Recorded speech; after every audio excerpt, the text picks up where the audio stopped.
Hello everyone, स्वागत है इस इम्पॉर्टेंट सेशन में। और आज हम लोग डिस्कस करने जा रहे हैं BSc section C DNPG college Meerut में जिन बच्चों का इंटरनल एग्जाम का जो पेपर था उसका पूरा complete analysis.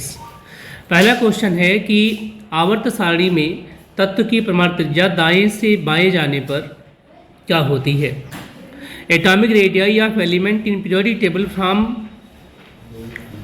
Left to right. तो इसका आंसर लेफ्ट टू राइट लगाना, आपको ऊपर गलत हो गया है। लेफ्ट टू राइट, जब आप लेफ्ट टू राइट जाते हैं तो एटॉमिक साइज जनरली डिक्रीज होती है।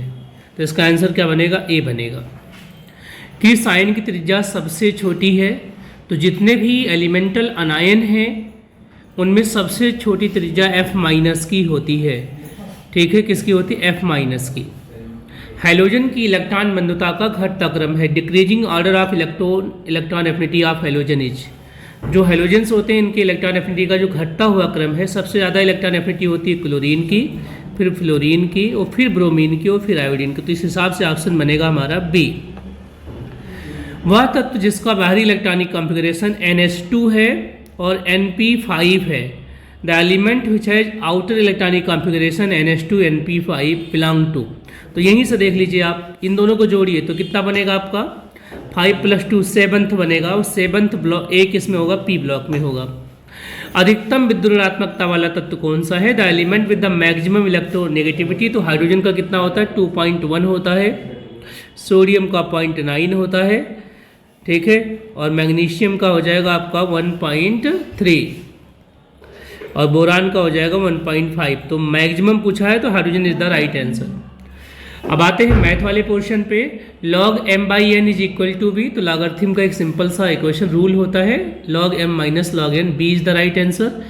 D d x of e⁻x, अगर एक्सपोनेंशियल का कोई फंक्शन उसका डिफरेंशिएशन लोग करते हैं तो फंक्शन एज इट इज रह जाता है, और अगर कोई कांस्टेंट है तो आगे आ जाता है क्योंकि आइगन फंक्शन होते हैं। तो सेकेंड का जो आंसर बनेगा वो डी बनेगा।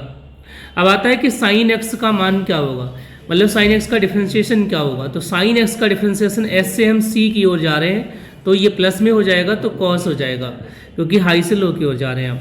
1/x डी डी एक्स का मान क्या होगा, तो log x होता। बहुत सिंपल सा आपको क्वेश्चन दिया गया है। निम्नलिखित में से कौन सा सूत्र गलत है। Which of the following formula is wrong. तो फैक्टोरियल 0 की वैल्यू 1 होती है, NP 0 की वैल्यू 1 होती है, NPN की वैल्यू फैक्टोरियल n होती है। तो बचा कौन फिर, D is the wrong answer, मतलब डी ही आपका सही होगा। तो ये आपका पहला पेपर था। सॉरी, इसमें 4 टेस्ट होते हैं, 5-5 क्वेश्चन एक टेस्ट में आते हैं। दूसरे टेस्ट को हम लोग डिस्कस करने वाले हैं। तो दूसरा टेस्ट है हमारा, उसमें ये है क्वेश्चन आपका कि अल्केन्स में कार्बन कार्बन बंध की लंबाई है। अगर अल्केन दे दिए जाएँ तो अल्केन मतलब कि कार्बन कार्बन सिंगल बॉन्ड होगा आपका। अगर कार्बन कार्बन सिंगल बॉन्ड है तो इसकी लेंथ होती है 1.54 एंगस्ट्रॉम। इस हिसाब से आंसर बनेगा डी। फिर आता है कि bond length is maximum in, किसमें बॉन्ड लेंथ सबसे ज़्यादा है। तो C2H2 में तो डबल बॉन्ड है, सॉरी ट्रिपल बॉन्ड है तो सबसे कम होगा। C2H4 में डबल बॉन्ड है वो थोड़ा सा ज़्यादा होगा। C2H6 में सिंगल बॉन्ड है, सिंगल बॉन्ड होता 1.54 एंगस्ट्रॉम। लेकिन अगर आपने उसमें C2H2 के साथ Br2 लगा दिया तो ये भी अल्कीन है, तो अल्कीन का हमेशा अल्केन से ज़्यादा होगा, तो आंसर होगा सी। कार्बीन क्या है, कार्बीन एक तरीके का इंटरमीडिएट होता है जिसमें कार्बन के पास 6 इलेक्ट्रॉन होते हैं बैलेंसल में। तो 2 इलेक्ट्रॉन यहाँ पर हो गए और 2 इलेक्ट्रॉन यहाँ पर, तो ये कार्बीन हो गया। कार्बीन 2 तरीके की होती है, ट्रिपलेट कार्बीन और सिंगलेट कार्बीन।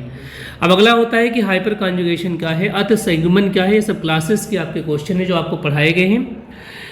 हाइपर कॉन्जुगेशन क्या है, सिग्मा पाई कॉन्जुगेशन होता है। सिग्मा जो CH बॉन्ड का सिग्मा इलेक्ट्रॉन होता है, ये प्लस वाला जो p ऑर्बिटल होता है इसमें जंप कर जाता है, जिसको हम नो बॉन्ड रेजोनेंस या नॉर्थन बेकर इफेक्ट के नाम से भी जानते हैं। फिर आता है कि किसका क्वथनांक उच्चतम होता है। Which one of the following has the highest point, boiling point.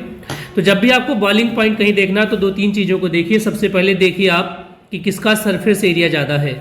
जब सरफेस एरिया मिल जाए तो फिर आप बॉइलिंग मॉलिक्यूलर वेट को देखिए। फिर आप देखिए कि हाइड्रोजन बॉन्डिंग वगैरह तो नहीं है। अगर हाइड्रोजन बॉन्डिंग हो जाती है तो बहुत ज़्यादा हो जाएगा, तो यहाँ पे किसी में हाइड्रोजन बॉन्डिंग नहीं है। सरफेस एरिया जनरली ब्रांचिंग के इनवर्सली प्रोपोर्शनल होती है, तो जिसमें ब्रांच ना हो, जिसकी मॉलिक्यूलर वेट ज़्यादा हो, तो इस हिसाब से option A is the right answer. जो कंप्यूटर का कार्य नहीं है, which is not the function of computer. तो कंप्यूटर क्या नहीं करता है, टू लर्न फ्रॉम एक्सपीरियंस। नहीं जी, ऐसा नहीं करता है, वो तो AI कर रहा है। तो d is the wrong answer, मतलब सही आंसर इसमें होगा।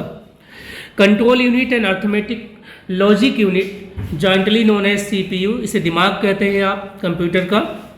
निम्नलिखित में से कौन सा इनपुट डिवाइस है जिससे आप एंट्री करते हैं, इनपुट करते हैं तो प्रिंटर होता है आपका। Which of the following is the binary number, तो बाइनरी नंबर में 2 डिजिट होते हैं 0 और 1, और बाइनरी सिस्टम का जो बेस है वो क्या है 10 है, डेसिमल सिस्टम का 10 है, हेक्साडेसिमल का आपका 16 है, ऑक्टाडेसिमल का 18 है। तो इस तरीके से आपकी कंप्लीट 20 क्वेश्चन का एनालिसिस है। अगर किसी को किसी भी क्वेश्चन में कोई क्वेरी है तो आप मुझे भेज सकते हैं, मैं उसका एक्सप्लेनेशन आप लोगों को दे दूंगा। उम्मीद है कि सेशन आप लोगों के लिए यूजफुल लगा होगा। Thank you.